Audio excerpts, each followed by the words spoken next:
اعوذ باللہ من الشیطان الرجیم بسم اللہ الرحمن الرحیم رب اشرح لی صدری ویسر لی امری واحلل عقدۃ من لسانی یفقہوا قولی اللہم صلی علی محمد وآل محمد وعجل فرجہم۔ کاشان بصیرت کے انتہائی معزز سامعین کرام، السلام علیکم ورحمۃ اللہ وبرکاتہ۔ امید ہے کہ آپ سب خیریت سے ہوں گے۔ ہم الحمدللہ کتاب غدیر قرآن حدیث اور ادب میں کی جلد نمبر 3 کی ریڈنگ کر رہے ہیں، اور یہ اس ریڈنگ کا 12واں حصہ ہے جو آپ کے سامنے پیش کیا جا رہا ہے۔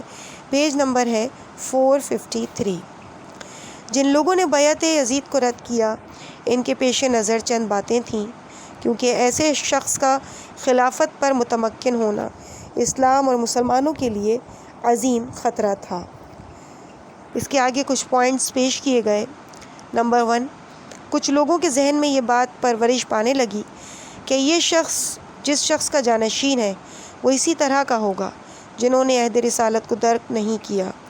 انہیں اس تاریکی کے دور میں قطعی طور پہ شبہ پیدا ہو چکا تھا، اس میں تقدیس رسول مجروح ہو رہی تھی۔ یہ اس بات سے قطعی بے خبر تھے کہ یہ شخص رسول کا جانشین نہیں ہے، بلکہ اپنے باپ کا جانشین ہے۔ مختلف حرص اور میلانات اور خوف و ہراس کے سہارے سے خلیفہ بن بیٹھا تھا۔ نمبر 2، کچھ لوگ ایسے بھی ہوتے ہیں جنہیں خلیفہ کی پیروی میں اس کی آبرو باختی اچھی لگتی ہے، خواہ وہ نادانی کی وجہ سے ہو یا خلیفہ کی تقرب کی وجہ سے۔ پھر لوگ خواہش نفس کی پیروی میں کھیل کھیلنے لگتے ہیں، خلیفہ سے چند گام آگے بڑھ جاتے ہیں۔ ایسی صورتحال کا نتیجہ یہ ہوتا ہے کہ مملکت اسلامی تمام برائیوں کا مجموعہ ہو کر رہ جاتی ہے، اور دینی نوامیس کا پتہ نشان بھی مٹ جاتا ہے۔ نمبر 3، اس درمیان ایسے لوگ بھی ہوتے ہیں جو ان شرمناک مظاہر کو ناپسندیدگی کی نظر سے دیکھتے ہیں، چونکہ انہوں نے مظاہر دینی کو کھو دیا۔ ایسے پاک دل افراد نہیں جانتے کہ کدھر جائیں، دین کی بنیادی باتیں کس سے حاصل کریں۔ ایسے عالم میں کچھ لوگ شبہات میں پڑ گئے پہلی جاہلی حالت میں پلٹ جاتے ہیں۔ نمبر 4، جس قوم کے رہبر اور حکمران اپنے کو قیود سے آزاد سمجھ کر فسق و فجور میں مبتلا ہو جاتے ہیں، ان سے طبعی طور سے اجتماعی اور سیاسی امور کا انتظام نہیں چلتا، چونکہ وہ افراتفری اور داخلی انتشار پر کنٹرول نہیں کر پاتے، اس لیے باہری دشمنوں کو موقع مل جاتا ہے۔ بہت جلدی ایسے لوگ درندگی اور حرص کا لقمہ بن جاتے ہیں، کوئی بھی مخالف ان پر چڑھ دوڑتا ہے۔ نمبر 5، اسلامی نوامیس کی طبعی حالت یہ ہے کہ وہ دوسرے ملکوں میں بڑے نفیس اور حکمت سے بھرپور اثرات ڈالتی ہے۔ اس کی ہم آہنگی عقل و منطق کی میزان پر پوری اترتی ہے۔ زیادہ تر لوگوں کو اس کی جذب و کشش دیوانہ بنا دیتی ہے۔ کچھ لوگ اس کے زیر اثر آ جاتے ہیں یا دل سے اس کے قائل ہو جاتے ہیں، لیکن جب لوگوں کو اس کے برخلاف اطلاعات ملتی ہیں، وحشتناک خبریں حاصل ہوتی ہیں، خلافت کی طرف سے ظلم و جور اور فسق و فجور کی خبریں سنتے ہیں، اور وہ تعلیمات اسلامی ضائع کر دی گئیں، تو شہرت اسلامی پریشانی کا شکار ہو جاتی ہے، دوستیاں دشمنیوں میں بدل جاتی ہیں۔ وہ اس کے اصل محرکات کو سمجھ نہیں پاتے۔ اس طرح اسلامی ترقی متاثر ہوتی ہے، غیروں پر اسلام کے اچھے اثرات مدھم پڑ جاتے ہیں، بلکہ الٹے اثرات پڑ جاتے ہیں۔ نمبر 6، ان تمام باتوں کے بعد خاصان بنو امیہ کی اسلام کے خلاف گستاخانہ باتیں، ان شرمناک اعمال اس بد باطنی میں اضافہ کر دیتے ہیں۔ ہم اس قسم کے آثار سے سمجھ لیتے ہیں کہ بنو امیہ نے آبائی دین بت پرستی کو صرف اس لیے ترک کیا کہ انہیں تلوار کا خوف تھا یا حکومت کی لالچ تھی۔ ان کی بھرپور کوشش یہ ہے کہ اسلام کو تباہ کر دیں، اور اپنے فسق و فجور اور ناشائستہ اخلاق کی وجہ سے اسلام کو قیصر روم اور جاہلیت عرب کے رنگ میں رنگ دیں۔ پھر یہ کہ جب خود خلیفہ دیکھتا ہے کہ اس کی گستاخیاں لوگوں پر مشتبہ ہیں، اور وہ خود لوگوں کے متعلق سمجھ لیتا ہے کہ ان کی گردن پر سوار ہے، کوئی ان کی بدکاریوں پر ٹوکنے والا نہیں، تنقید کرنے والا نہیں۔ ایسی صورت میں خلیفہ کی جسارتیں، شہوت پرستیاں بڑھ جاتی ہیں، تکبر اور سرکشی حد سے بڑھ جاتی ہے۔ اب میں میاں خضری سے پوچھنا چاہتا ہوں کہ دینی معاشروں کے لیے اس سے بڑھ کر کیا خطرہ ہو سکتا ہے، کہ اس شرمناک صورتحال سے زیادہ دینی مصلحت اور کیا ہو سکتی ہے کہ کوئی غیور دیندار انسان اس ظلم و ستم کے خلاف اٹھ کھڑا ہو۔ تمام لوگ اس ناقابل برداشت اور سنگین بوجھ کی وجہ سے اس ظالم حکومت کا انکار کر دیں، خواہ اکیلا ہی انسان ایسا اقدام کرے، حالانکہ اس راہ میں اسے قتل ہی ہونا پڑے، کیونکہ وہ سمجھتا ہے کہ اس راہ میں قتل ہونے کے بعد زندگی جاویدانی نصیب ہوگی اور وہ ستمگر حکومت نیست و نابود ہو جائے گی۔ اس کے واقعی قتل سے لوگوں پر اس خلیفہ کی ستم کشی اور فسق و فجور واضح ہو جائے گا، سمجھ جائیں گے کہ اس نے کس طرح مقدس مسند اسلامی پر غاصبانہ قبضہ کر لیا ہے۔ اس نے ظلم و ستم سے ایک شریف انسان کو قتل کر دیا ہے۔ قوم کو اس واقعے سے فداکاری کا سبق ملے گا، عقیدے کی راہ میں ان کی جانبازی ترقی پذیر ہوگی، اس کی پیروی کریں گے، اس کی فداکاری کے دشمنوں سے انتقام لیں گے۔ کچھ لوگ جو اقدام نہ کر سکیں گے وہ بھی اس ظالم حکومت کا انکار کر بیٹھیں گے۔ یہ دو انتقام اور انکار کے جذبے ظالم حکومت کے ناک میں دم کر دیں گے، اس طرح ظالم کا خاتمہ ہو جائے گا۔ امام حسین علیہ السلام کے انقلاب نے یہی اثر لوگوں میں پیدا کیا کہ مروان حمار تک پہنچتے پہنچتے حکومت بنو امیہ کا خاتمہ ہو گیا۔ اس عظیم درس کو خضری جیسے کور باطن کیا سمجھ سکیں گے؟ امام حسین علیہ السلام کسی بانجھ حکومت کے طلبگار نہیں تھے کہ ان کے لیے کہا جائے کہ مطلوبہ وسائل فراہم نہ کر کے حسین نے غلطی کی۔ خضری اس بات کو سمجھ ہی نہیں سکتا کہ مجاہد اور جواں مرد حسین نے دین کی راہ میں فداکاری کا مظاہرہ کیا تاکہ امت بنو امیہ کی کرتوتوں سے واقف ہو سکے۔ آپ نے امت کو بتا دیا کہ بنو امیہ دین و شریعت کے دور بات انسانیت کی حدوں سے بھی گر گئے ہیں۔ بنو امیہ میں جاہلی اخلاقی اور اعمال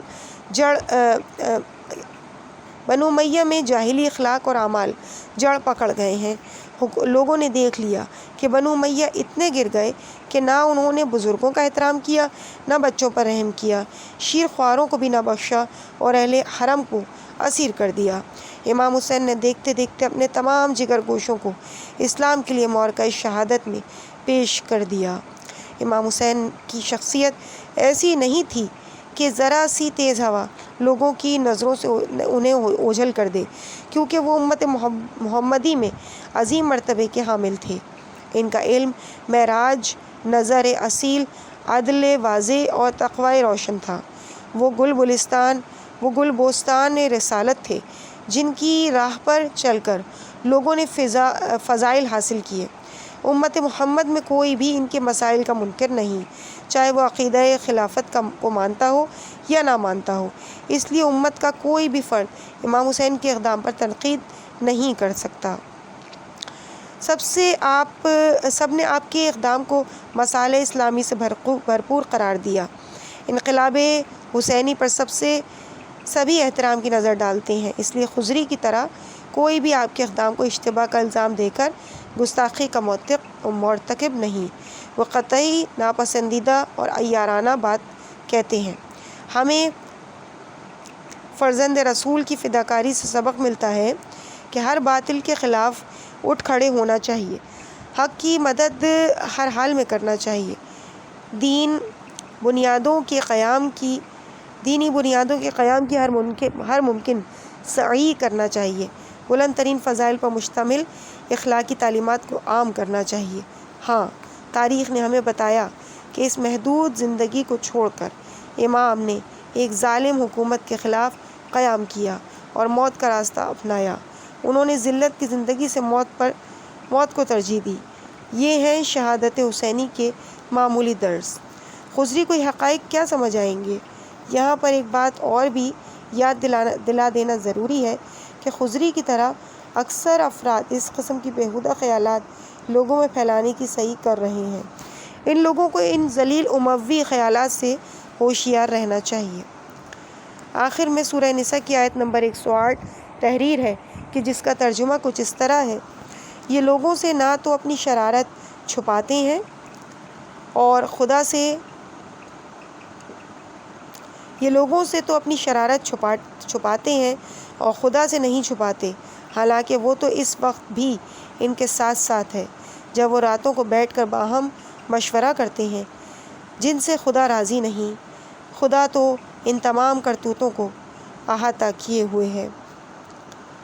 اس کے بعد عزیز سامعین کرام، اگلی کتاب پہ بحث شروع ہوتی ہے، جس کتاب کا نام ہے السنۃ والشیعہ، اور اس کے مصنف ہیں بقلم محمد رشید رضا صاحب تفسیر المنار۔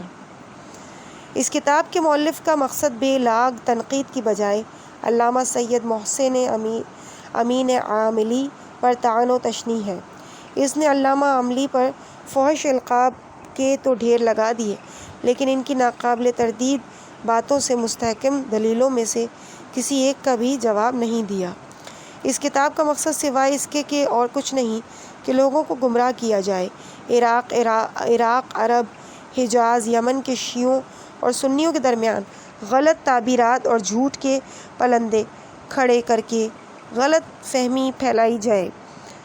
کسی محقق کے لیے اس کی محمل باتوں پر توجہ دینا مناسب نہیں، لیکن ہم نے اس کی جھوٹ اور غلط فہمیوں کی طرف اشارہ کر دینا ضروری خیال کیا۔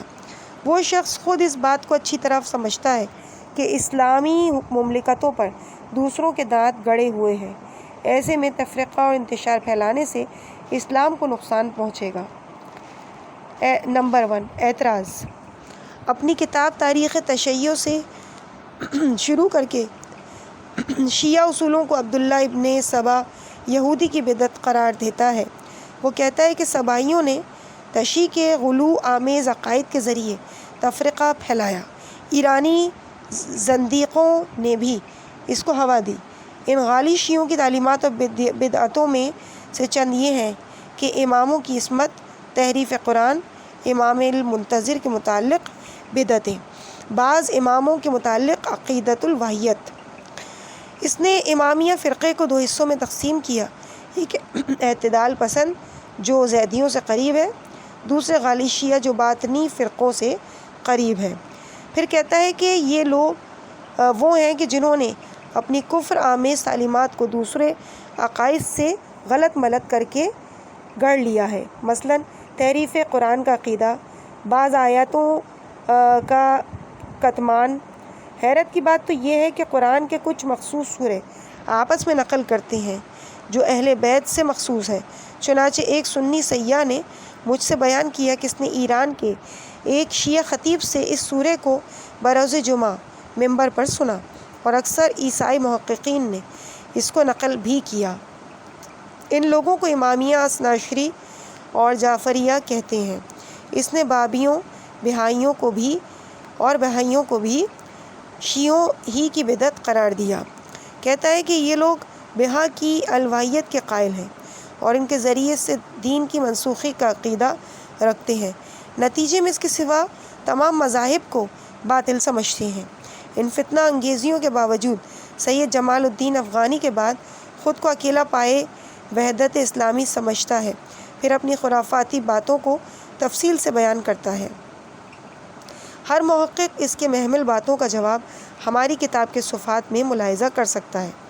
نہ تو اس سنی سیاح کا بتایا ہوا سورہ کہیں موجود ہے، نہ اسے کسی بالائے ممبر پڑھا گیا۔ یہ سب قطعی جھوٹ ہے، کیونکہ شیعہ بھی قرآن سے الگ اس اجزائے سورہ کا قائل نہیں۔ کاش اس شخص نے علامہ باغی کی تفسیر اعلیٰ الرحمن ہی دیکھ لی ہوتی، جس میں تفصیل سے عقائد شیعہ بیان ہوئے ہیں۔ ذرا جسارت تو دیکھیے کہ اپنے جھوٹ کو گواہ ایسا عیسائی کو قرار دے رہا ہے۔ جہالت کی حد کر دی۔ اس نے بابی اور بہائی فرقے کو شیعوں کا فرقہ کہا، جبکہ اول روز سے علماء شیعہ اس گمراہ فرقے کو دین سے خارج اور بہائیوں کی نجاست کے قائل ہیں۔ ان کی تردید میں اتنی کتابیں لکھی گئیں کہ جن کا شمار نہیں کیا جا سکتا۔ نمبر 2، اعتراض۔ عراق کی افراتفری رافضیوں کی وجہ سے ہے۔ عراق کے خاک ان کی گمراہی سے آلودہ ہے۔ جب بھی مسلمانوں پر حادثے واقع ہوتے ہیں وہ خوش ہوتے ہیں، یہاں تک کہ جس دن روسیوں نے مسلمانوں پر فتح حاصل کی اس دن کو عید قرار دیتے ہیں۔ اس دن خوشی سے اپنے آپ کو سجاتے اور سنوارتے ہیں۔ جواب: اس شخص کے جھوٹے دعوے پر تعجب ہوتا ہے۔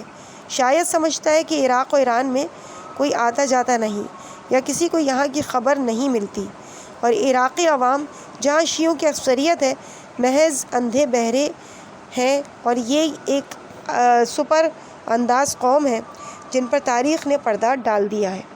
کوئی ان کی شرافت کا دفاع کرنے والا نہیں، تہمت ترازیوں کا کوئی جواب دینے والا نہیں۔ یہ لوگ جو مسلمانوں کے حوادث پر خوش ہوتے ہیں کون لوگ ہیں؟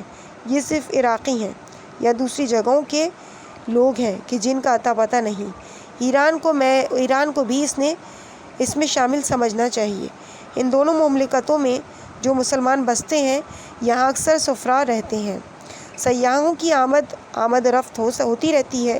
ان لوگوں کو اس جشن مسرت کی خبر کیوں نہیں؟ شیعوں کو تمام مسلمانوں کا خون محترم سمجھتے ہیں، خواہ وہ شیعہ ہوں یا سنی، ان کے غم میں برابر شریک ہیں۔ قرآن میں جو اسلامی برادری قرار دی گئی ہے اس میں شیعہ سنی کی تفریق نہیں۔ اس شخص سے پوچھنا چاہیے کہ جس دن شیعہ خوشی مناتے ہیں وہ کون سی تاریخ ہے، کس مہینے میں وہ تاریخ آتی ہے، وہ سجاوٹ کس شہر میں ہوتی ہے۔ اس شخص کے پاس ان میں سے کسی بات کا جواب نہیں۔ وہ تو عیسائی سیاح کی گواہی پر اعتبار کرنے والا دشمن ہے۔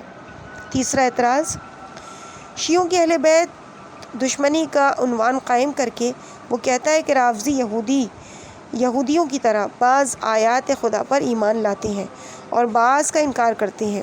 آگے کہتا ہے کہ اکثر اولاد فاطمیہ سے نفرت رکھتے ہیں، بلکہ انہیں برا بھلا بھی کہتے ہیں، جیسے زید ابن علی ابن الحسین۔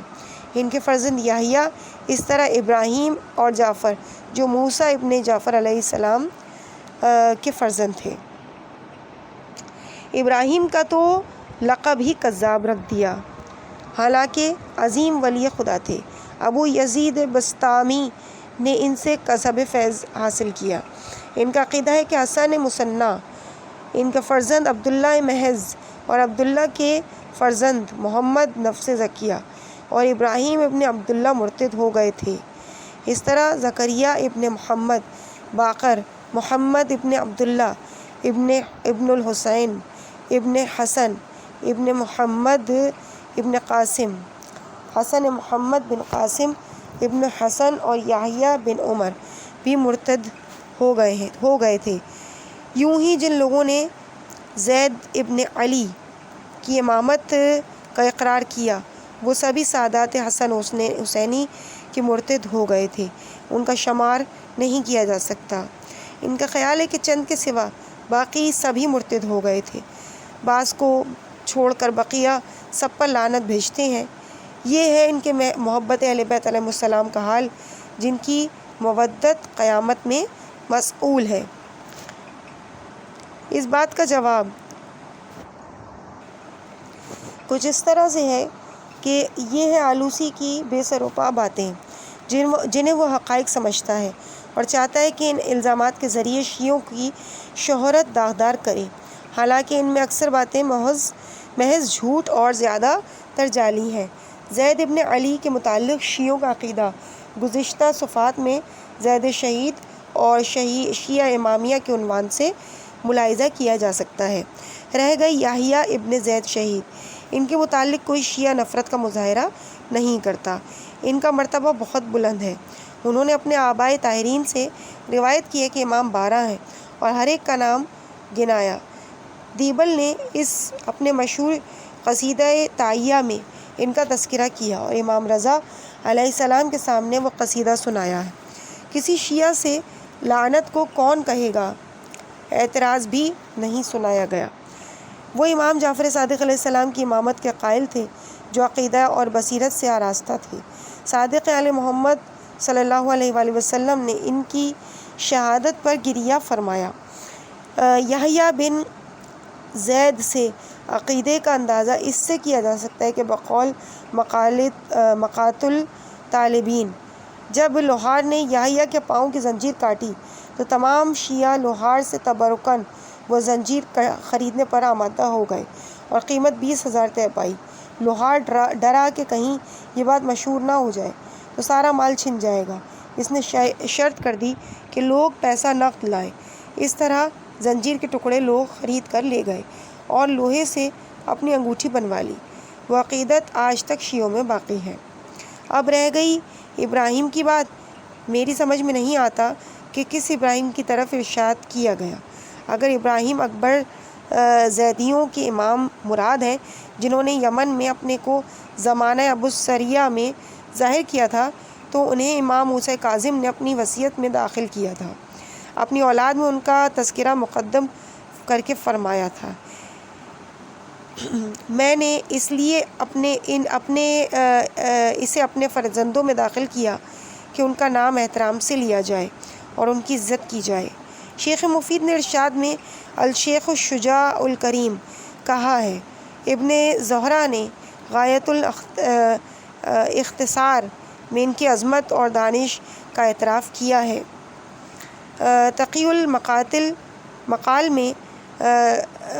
تنقی المقال میں انہیں صاحب تقوی اور کردار کہا ہے۔ اگر مقصود ابراہیم اصغر ہیں جن کا لقب مرتضیٰ تھا، تو شیعہ ان کی محبت کو بھی تقرب خدا کا ذریعہ سمجھتے ہیں۔ سید حسن صدر الدین ابن المحنہ سے روایت کرتے ہیں کہ وہ عابد و زاہد اور عالم تھے۔ وہ ابو السرایا کے ساتھ کبھی نہیں رہے۔ علامہ امین عاملی نے اعیان الشیعہ میں ان دونوں ابراہیم کو معزز شیعوں میں شمار کیا ہے۔ ان سے دشمنی کا تذکرہ ہرگز نہیں سنا گیا۔ عزیز سامعین کرام، اس مقام پہ ہم ریڈنگ کے اس پارٹ کو یہیں پہ روکتے ہیں۔ انشاءاللہ اس سے آگے کی ریڈنگ کو آپ کے سامنے اگلے حصے میں کنٹینیو کیا جائے گا، اور